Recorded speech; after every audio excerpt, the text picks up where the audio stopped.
मेरे प्यारे किसान भाइयों, मेरे अन्नदाताओं, बीपी काऊ लवर चैनल पर आप लोगों का बहुत बहुत स्वागत है। और मैं आपके चरणों में नमन करता हूँ। आपसे देश चलता है। देश आपके पसीना की कमाई का, जो अनाज आप कमाते हैं, पैदा करते हैं खेतों में, धूप में, बरसात में, सर्दी में, उससे सभी लोगों का पेट भरता है। तो मेरे अन्नदाताओं, आपका बहुत बहुत स्वागत है। आज का हमारा टॉपिक है, क्यों मर जाते हैं गाय भैंस के छोटे बच्चे। कहाँ पर हम लापरवाही देते हैं, हम सावधानी में कहाँ पर कमी छोड़ देते हैं, बच्चे क्यों मर जाते हैं। जिस तरीक़ा से मैं बता रहा हूँ किसान भाइयों, मेरे अन्नदाताओं, उस प्रकार से आप बच्चों की केयर कीजिएगा तो आपकी गाय भैंस का बच्चा मरेगा ही नहीं और आपकी गाय भैंस दूध देगी अच्छी तरीक़ा से। तो अब सबसे मेन चीज़ आती है क्या, कि हमारी गाय की जैसे ही या भैंस की डिलीवरी होती है, हम बच्चे को एक साइड डाल देते हैं। उसमें मिट्टी लग रही है, धूल कण लग रहे हैं, और कुछ तो गाय चाट लेगी, चाट कर सफाई कर देगी, हम उसको नहलाते ही नहीं। होता क्या है, इसकी स्किन पर अंदर जो प्लेसेंटा होता है, उसका लिक्विड होता है, गाय कितना भी चाट ले फिर भी थोड़ा बहुत रह जाएगा। उससे आगे बैक्टीरिया पनपते हैं, किलनी तैयार हो जाती हैं, टिक्स तैयार हो जाती हैं, जिससे हमारे बच्चे बीमार हो जाते हैं और वो मर जाते हैं, रोग तैयार होते हैं।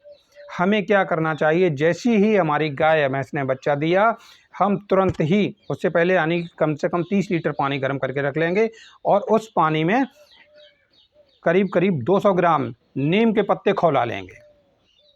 नीम के पत्ते खौला करके 30 लीटर पानी तैयार कर लेंगे। जैसे ही बच्चा ज़मीन पर गिरता है, हम उस बच्चे को खूब अच्छी तरीक़ा से घड़ी या किसी भी डिटर्जेंट साबुन से नहलाएंगे और उस नीम वाले पानी से, नॉर्मल पानी होना चाहिए, गर्मी में नॉर्मल पानी होना चाहिए और सर्दियों में हल्का गुनगुना होना चाहिए, लेकिन खौला हुआ। आप उससे अच्छी तरीक़ा से नहला दिए। अब आती है बात, हमारी गाय भैंस ने जेर गिराई है या नहीं गिराई है, इससे कोई मतलब नहीं है। हम तुरंत ही आधा लीटर उसका मिल्क निकालेंगे, जो हल्का पीला गाढ़ा दूध होता है वो निकालेंगे, जिसको कुछ लोग फटा कहते हैं, कुछ लोग कोलेस्ट्रॉल कहते हैं। उसको तुरंत ही आधा लीटर निकालेंगे बिना जेर गिराए और बच्चे को पिला देंगे। वह दूध आपने तुरंत पिला दिया है तो बच्चे में इतनी एनर्जी आ जाती है, वो तुरंत ही भागने लगेगा इधर उधर। ये बच्चे की सेफ्टी का। उसके तुरंत बाद क्या करना है, 10 रुपए का एक टेटनस का इंजेक्शन आता है। आपकी गाय भैंस ब्याने के लिए हो, बच्चा देने के लिए, उससे पहले एक टेटनस का इंजेक्शन और एक सिरिंज लाकर रख लीजिएगा। नहलाने के बाद में, दूध पिलाने के बाद बच्चे की गर्दन पर अपने आप उस सिरिंज से टेटनस का एक इंजेक्शन लगा दीजिए। बच्चे के नाल में किसी प्रकार की डस्ट जाती है, गंदगी जाती है, तो उससे टेटनस की बीमारी नहीं होगी। अधिकतर बच्चे जो हैं छोटे, वो टेटनस की बीमारी से ख़त्म हो जाते हैं। उन्हें टेटनस का प्रभाव हो जाता है, गंदगी के कारण नाल वगैरह कटता है और उसमें गंदगी चली जाती है, टेटनस हो जाती है, जिसकी हम जानकारी नहीं रखते हैं और पहचान भी नहीं पाते हैं। बच्चा जो है गाय या भैंस का, वो गर्दन अमेठ अमेठ कर मर जाता है। हम डॉक्टर को बुलाते हैं, डॉक्टर कहते हैं, डॉक्टर साहब बच्चा हमारा गर्दन अमेठ रहा, बार गर्दन उठा रहा, क्यों उठा रहा? ऐसा नहीं, अपनी कोई बीमारी नहीं होती है, वो टिटनेस हो जाती है। उससे बचाव के लिए क्या करना, टिटनेस का इंजेक्शन लगाना। अब कम से कम कायदा में तो 4 महीने तक गाय के या भैंस के बच्चे को पर्याप्त दूध मिलना चाहिए। वो नहीं दे पाते हैं तो कम से कम 2 किलो दूध पर डे हम 1 महीना तो गाय भैंस के बच्चे को पिलाएंगे। अब आती है बात, जैसे ही हमारा बच्चा 15 दिन का होता है, वैसे ही हम फैंटास प्लस की 2 गोलियां बच्चे को दे देंगे। इससे उसकी डिवॉर्मिंग होती रहेगी, क्योंकि बच्चे जब दूध पीते हैं तो वे मिट्टी खाने लगते हैं, मिट्टी खाने लगते हैं, पेट में कीड़े तैयार हो जाते हैं। अब फैंटास प्लस की 2 गोलियां आप 15 दिन पे खिला देंगे तो आपका बच्चा मरेगा ही नहीं। उसके 1 महीने बाद दोबारा फिर फैंटास की 2 गोलियां खिला दीजिए बच्चे को। 1 महीना हो गया, फिर आगे चलकर उसके 3 महीने बाद 2 गोलियां फिर खिला दीजिए।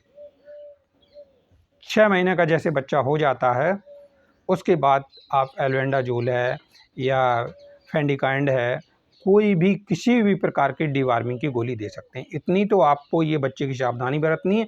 फिर आती है बात आगे चल कर के, गाय या भैंस को हर 3 महीने पर डिवार्मिंग करानी चाहिए। इतनी सावधानी आप कर लेंगे मेरे अन्नदाता, आपकी गाय भैंस का बच्चा मरेगा ही नहीं। आपकी गाय भैंस दूध भी पूरा देगी, वो कूदेगी नहीं, लात नहीं चलाएगी। यदि हर रीजन के बाद भी लात चलाती है तो हमारे इसमें प्ले लिस्ट में वीडियो पड़े हुए हैं, गाय लात क्यों चलाती है, हर प्रकार की समस्याओं का समाधान है। आप वहाँ से वीडियो देख सकते हैं, अपनी समस्याओं का समाधान कर सकते हैं। आपने मेरे बात को सुना है, इसके लिए बहुत बहुत धन्यवाद।